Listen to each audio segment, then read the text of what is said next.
نے اپنے پاک پیغمبر صلی اللہ علیہ وسلم کو حکماً یہ بات ارشاد فرمایا او میرا پیغمبر، میرا لاڈلا پیغمبر، میرا محبوب پیغمبر، قل او دنیا میں میرا، دنیا کے اندر، دنیا میں میرا واحد پھول جناب سید الرسل امام الانبیاء صلی اللہ علیہ وسلم میرا محبوب اعلان فرما دو، قل کہہ دو۔ تو فرمایا انی بے شک میں نبی پاک صلی اللہ علیہ وسلم اللہ کے حکم سے اپنی طرف اشارہ فرما کر اس بات کا اعلان فرما رہے ہیں، انی بے شک میں لا املکو لکم ذرہ، کہ میں یہ بات ذہن نشین کر لو، میں تمہارے کسی نقصان کا مالک نہیں ہوں، ولا راشدہ، اور تمہاری کسی بھلائی کا بھی میں مالک نہیں ہوں۔ نفع اور نقصان، اس کو دوسرے لفظوں میں کنورٹ کرتا ہوں، آیت کا ترجمہ مفہوم کی شکل میں سمجھاتا ہوں۔ اللہ کے پیغمبر کو رب کائنات نے اعلان فرما کے یہ بتایا کہ ان دنیا والوں کو کہو میں نبی تو ضرور ہوں، میرے نبی ہونے میں کوئی شک نہیں، جو مجھے نبی نہیں مانتا وہ میرے اللہ کو بھی نہیں مانتا، یہ بات تو کنفرم ہے۔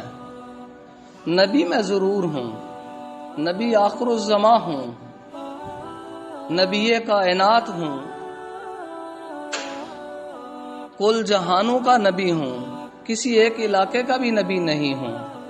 لیکن ایک بات یاد رکھنا، لا املکو لکم ضرا ولا رشدا، اور دوسری جگہ پر ولا نفع کے لفظ بھی ایک مقام پر آتے ہیں۔ فرمایا کہ میں نبی ضرور ہوں لیکن کسی نفع اور نقصان کا مالک نہیں ہوں۔ یہ عقیدے کی بات ہے۔ نفع اور نقصان کا مالک کون ہے؟ صرف ایک اللہ ہے۔ اس اللہ کے علاوہ کسی کو نفع اور نقصان کا مالک ماننا، یہ اللہ کی ذات میں اور اللہ کی صفات میں شرک ہے۔ تو ہم نہ اللہ کی ذات میں کسی کو شریک مانتے ہیں اور نہ ہی اللہ کی صفات میں کسی کو شریک مانتے ہیں۔ ہمارا یہ ایمان اور عقیدہ ہے کہ کائنات کے اندر اگر کسی کو نفع ملتا ہے تو وہ اللہ کی طرف سے ملتا ہے، کسی کو نقصان ملتا ہے تو وہ بھی صرف خالق حقیقی طرف سے آتا ہے۔ اللہ ہی سب کچھ، ہر چیز کا مالک اللہ ہے۔ اور اللہ فیصلہ کس طرح کرتے ہیں؟ اللہ ایسے ہی نہیں ہر کسی کو نقصان دے جاتے۔ نفع اور نقصان کسی حد تک دنیا کے اندر، دنیاوی معاملات میں اور دنیا کی زندگی میں اس کا کچھ تعلق ہمارے اپنے ساتھ بھی ہے کہ ہم اللہ کے ساتھ جس طرح کا گمان رکھیں گے، اللہ خود فرماتے ہیں کہ میں تمہارے ظن کے قریب ہوں، میں تمہارے گمان کے قریب ہوں۔ دوسرے لفظوں میں میں تمہارے گمان کے قریب ہوں، میرے ساتھ جس طرح کا گمان کرو گے میں اللہ ویسا فیصلہ فرما دوں گا۔ یہ اٹل فیصلہ اللہ۔ تو اللہ کے ساتھ گمان اچھا رکھیں، رب کے ساتھ گمان اپنا خراب نہ کریں، اور نفع نقصان اللہ کے اختیار میں ہے۔ یہ بات یاد رکھیے گا، دنیا میں بسا اوقات ایسا ہوتا ہے جیسے ہمیں نقصان پہنچا ہے، کسی بھی معاملے میں، کاروبار میں، لین دین میں، تجارت میں، یا کسی اور طریقے سے اولاد میں، رزق میں، مال اولاد، کسی صورت میں بھی بس اوقات ہمیں ایسا معلوم ہو رہا ہوتا ہے جیسے ہمیں نقصان ہوا ہے، اور ظاہری طور پر وہ ہوتا بھی نقصان ہے، لیکن اللہ کے کاغذوں میں وہ تمہارا نقصان نہیں ہے میرے بھائیوں۔ اللہ کیا فرماتے ہیں؟ کل قیامت کے دن فیصلہ آپ کی نیت کے مطابق ہوگا، آپ کے اعمال کے مطابق ہوگا، آپ کی نیتوں کے مطابق ہوگا، آپ کے عقیدے کے مطابق ہوگا۔ فیصلہ میں اللہ آپ کے حق میں کروں گا، جس طرح کی میرے ساتھ نیت ہوگی، جس طرح کا آپ کا بہیو ہوگا۔ مثال کے طور پر سیلاب آ جاتا ہے، اس میں اچھے بھی رگڑے جاتے ہیں، برے بھی رگڑے جاتے ہیں۔ نقصان ہو گیا سیلاب کی صورت میں۔ اب جب سیلاب کی صورت میں نقصان ہو گیا، اس میں اچھے بھی رگڑے گئے، برے بھی رگڑے گئے، ظالم بھی رگڑے گئے، نیک لوگ بھی رگڑے گئے۔ بارش زیادہ ہو گئی، فصل تباہ ہو گئی۔ فصل کی تباہی کی صورت میں اچھے لوگ بھی تھے جو عشر نکالنے والے تھے، جو عشر نہیں دیتے وہ بھی ہیں۔ اب کیا ہوگا؟ اللہ نعم البدل عطا فرماتا ہے اس کے بدلے میں، ایک صورت۔ دوسری صورت، بندہ اللہ کا شکر ادا کرتا ہے، اللہ جب نفع آتا تھا تو وہ بھی تیری طرف سے آتا تھا، آج اگر نقصان ہو گیا تو میرے مالک وہ بھی تیری طرف سے ہے، میں تیری رضا پر راضی ہوں۔ بندہ یوں کہتا ہے، اللہ کہتے ہیں بس یہی تو میں چاہتا ہوں، یہی تو میں چاہتا ہوں کہ نفع دیتا تھا تو کہتا تھا واہ ربا، تیرے کرم، تیریاں مہربانیاں، تیریاں نوازشات، اللہ تو نے بڑا کچھ دیا، اور آج جب میں نے تھوڑا سا ہاتھ کھینچا تو اس کے بعد یہ نہ شکرا ہو گیا، نہ قدری ہو گئی، اور شکوہ کرنے لگ پڑا، تو بس اللہ اس پر پکڑ لیتے ہیں، گرفت آ جاتی ہے اس پر کہ نہ قدری کی ہے تو نے اور شکوہ کیا ہے، چل اب تیرے لیے کوئی اجر نہیں۔ لیکن یہی بندہ نفع ملتا تھا تب بھی شکر ادا کرتا تھا، آج نقصان ہو گیا، فصل تباہ ہو گئی، پھر کہتا ہے اللہ تیرا شکر ہے، الحمدللہ، اللہ تیرا کرم اور تیری مہربانی ہے، جب نفع آتا تھا تو تیری طرف سے آتا تھا، آج بارشوں کی وجہ سے، سیلاب کی وجہ سے میری فصل تباہ ہو گئی ہے تو میرے مالک کوئی بات نہیں، زمین تو وہی ہے، اللہ تو پھر عطا فرما دے گا۔ اللہ کا شکر ادا کرتا ہے، تو نتیجہ کیا نکلا؟ اب اس بندے، دونوں بندوں کو اجر مل رہا ہے ان کی نیت پر۔ نیت کس کی خراب ہے، اس کو اس کی نیت کے مطابق، اس کو اس کے شکوے کے مطابق اللہ اس کے ساتھ معاملہ فرمائیں گے، اور جو نیت اچھی والا ہے اللہ کا شکر ادا کر رہا ہے دونوں صورتوں میں، تو اس پر اللہ خوش ہوتے ہیں، فرشتوں میں اللہ فخر کرتے ہیں۔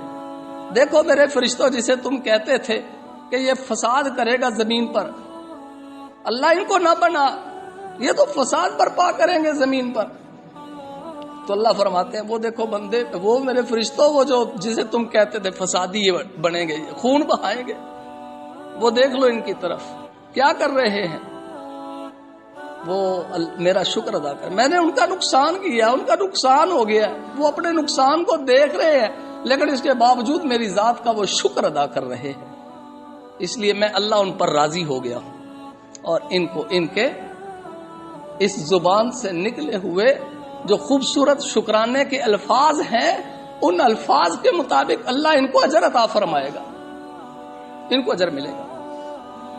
تو اس لیے اللہ پاک فرماتے ہیں قل انی لا املک لکم ضرا ولا رشدا، اور دوسرے مقام پر قل انی لا املک لکم ضرا ولا نفع، نفع اور نقصان کا مالک کون ہے؟ ایک اللہ ہے، بس یہ ہماری زبان سے نکلا ہے، اللہ یہی چاہتے ہیں۔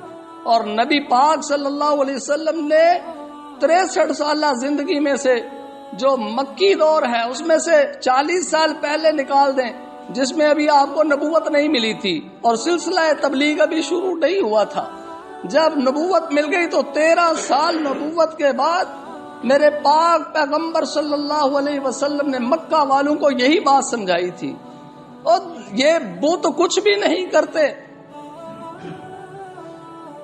وہ یہ کہتے تھے نا کہ یہ ہمیں بیٹیاں دیتا ہے، یہ بیٹے دیتا ہے، یہ ہمیں بارش دیتا ہے، یہ والا بت ہمیں روزی دیتا ہے، یہ والا بت بخار اتارتا ہے، یہ والا بت بخار چڑھاتا ہے، اور یہ والا بت جو ہے ہمارے کاروبار میں ہمارا ساتھ بٹاتا ہے، یہ والا بت جو ہے یہ ہمارے سفر میں کام آتا ہے، یہ حضر میں کام آتا ہے، یہ صبح میں کام آتا ہے، یہ شام میں کام آتا ہے، وہ 360 بت. اللہ اکبر، کیسا گندا عقیدہ ہے. اور آج ہم نے بھی نہ جانے کیسے کیسے بت پال رکھے ہیں اپنے آستینوں میں. ہم نے اپنی آستینوں میں، مسلمان ہو کر ہم نے اپنی آستینوں میں بت پالے ہوئے ہیں، اور ایسے ایسے بت ہم نے پالے ہوئے ہیں کہ ہماری عقل سمجھ میں بھی نہیں آ رہا، ہم ماننے کے لیے بھی تیار نہیں ہے.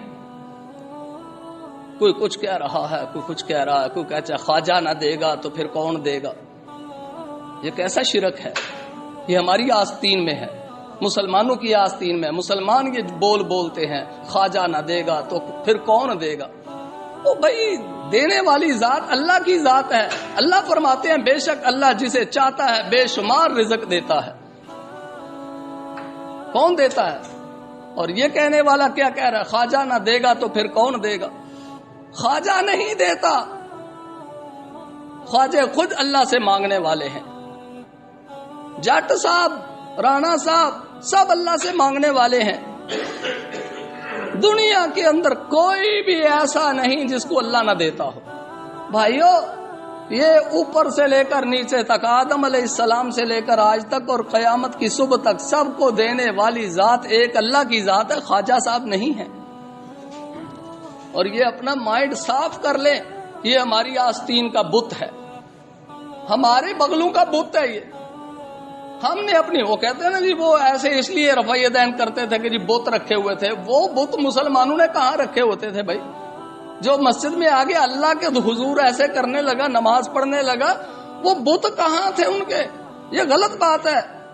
ہم نے اپنی آستینوں میں اور ہم نے اپنی بغلوں میں بت رکھے ہوئے ہیں اس طرح کے. یہ ہمارے بت ہیں جو ہم نے توڑنے ہیں. دکان بند ہوگی تو کون دے گا؟ دکان پہ نہیں جاؤں گا تو کون دے گا؟ سارا دن دکان پہ بیٹھے رہے، شام تک ایک دو گاہک آئے اور ان کے ساتھ معاملہ کیا، بس ختم. یہ رزق اللہ کا وعدہ ہے. یہ رزق کس کا وعدہ ہے؟ اللہ کا وعدہ ہے. اور اللہ سے خوبصورت رازق کوئی نہیں، اللہ سے بڑھ کر کوئی رازق نہیں ہے. قرآن کا خود فیصلہ ہے، بہترین رازق ہے تو وہ کون ہے؟ ایک اللہ ہے. واللہ خیر الرازقین. جب میں اور آپ قرآن سے پڑھتے ہیں، قرآن ہمیں بتاتا ہے واللہ خیر الرازقین، اللہ سے بہتر رزق دینے والا کوئی ہے ہی نہیں، تو پھر ہم اللہ سے مانگنے والے بنے نا. یہ کیوں ہم کہتے ہیں خواجہ نہ دے گا تو پھر کون دے گا؟ اور اللہ فرماتے ہیں واللہ خیر الرازقین. میں کہتا ہوں اللہ نہ دے گا تو کون دے گا؟ یہ بات کہیں، اللہ نہ دے گا تو پھر کون دے گا؟ جب اللہ نے ہاتھ کھینچ لیا، لیکن اللہ تبارک و تعالی سب کو دے رہا ہے. وہ اپنوں کو بھی دے رہا ہے، وہ بیگانوں کو بھی دے رہا ہے. اس کے ہاں یہ دنیا کے مال کی کوئی حیثیت ہی نہیں. دنیا جتنی بھی دنیا ہے، ساری کی ساری دنیا کی حیثیت اللہ کی بارگاہ میں ایک مکھی کے پر کے برابر بھی نہیں ہے. ایک مکھی کے پر کی حیثیت اللہ کے ہاں نہیں ہے اس کی دنیا کی. اس لیے وہ سب کو دے رہا ہے. قسم اللہ کی، وہ تو کافروں کو بھی دے رہا ہے. نہیں دے رہا کافروں کو، نافرمانوں کو نہیں دے رہا. کیا خیال ہے؟ ہندو نہیں کھا رہے، سکھ نہیں کھا رہے، عیسائی کیا ان کو رزق نہیں ملتا؟ وہ سب کو دے رہا ہے. رزق کا وعدہ اللہ کا ہے، کوئی بھی نہیں دینے والا، اور اس سے خوبصورت رزاق کوئی نہیں ہے. اس لیے ہمیں یہ بات ذہن نشین کر لینی چاہیے کہ اللہ جس کو چاہتا ہے، جتنا چاہتا ہے اتنا عطا فرماتا ہے. یہ اللہ کا وعدہ ہے بھائی. اس میں میرا اور کسی اور قرآن پاک ایک اور مقام پر 12واں سپارہ شروع میں اللہ نے پہلی آیت جو ہے وہ ارشاد فرمائی وَمَا مِن دَابَّةٍ فِي الْأَرْضِ إِلَّا عَلَى اللَّهِ رِزْقُهَا. اب اتنے واش گاف الفاظ، اتنے واضح الفاظ اور اتنے کھلے الفاظ، اگر پھر بھی ہمیں سمجھ نہ آئے تو پھر اللہ ہی سمجھانے والا ہے. ہم کیا کسی کو سمجھا سکتے ہیں؟ اللہ پاک فرماتے ہیں وَمَا مِن دَابَّةٍ فِي الْأَرْضِ إِلَّا عَلَى اللَّهِ رِزْقُهَا. یعنی زمین پر چلنے والی کوئی چیز ایسی نہیں جس کے رزق کی ذمہ داری اللہ کے پاس نہ ہو. کتنی واضح الفاظ ہیں، کتنے واضح الفاظ ہیں. کوئی لفظوں کی تشریح کرنے کی ضرورت کوئی ضرورت نہیں. اتنے واضح الفاظ ہیں کہ زمین پر چلنے والی کوئی چیز ایسی نہیں یا رینگنے والی کوئی چیز ایسی نہیں جس کی رزق کی ذمہ داری اللہ نے نہ لی ہو. ہر چیز کو رزق اللہ دیتا ہے،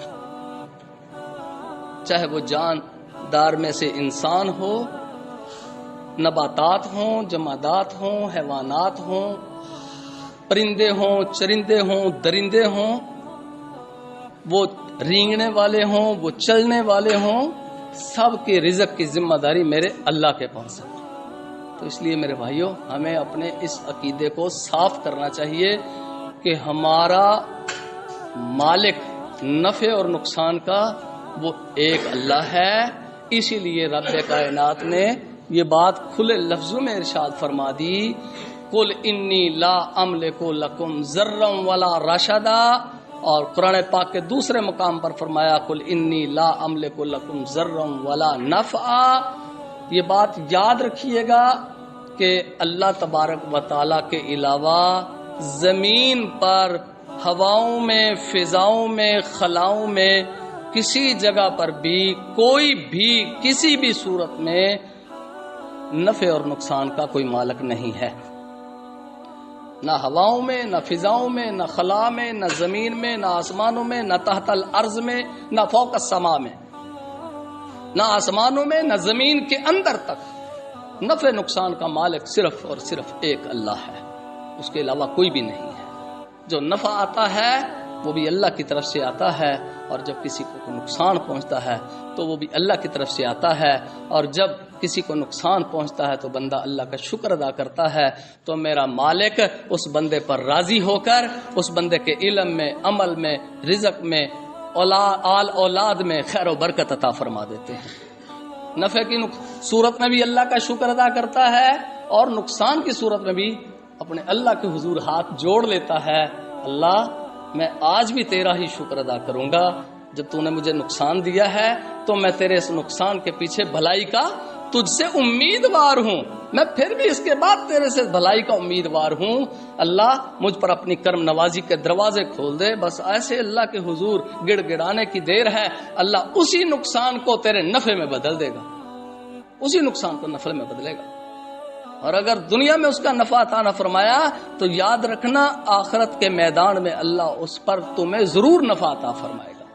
اللہ نفع عطا فرمائے گا، دنیا میں نہیں تو آخرت میں. اللہ دنیا میں بھی دیتا ہے، لیکن یاد رکھیے گا دنیا ہمارے لیے جائے عارضی ہے اور ہماری مستقل جا آخرت کا میدان جنت اور جہنم ہے. ان دونوں میں سے ہم نے ایک کو پسند کرنا ہے.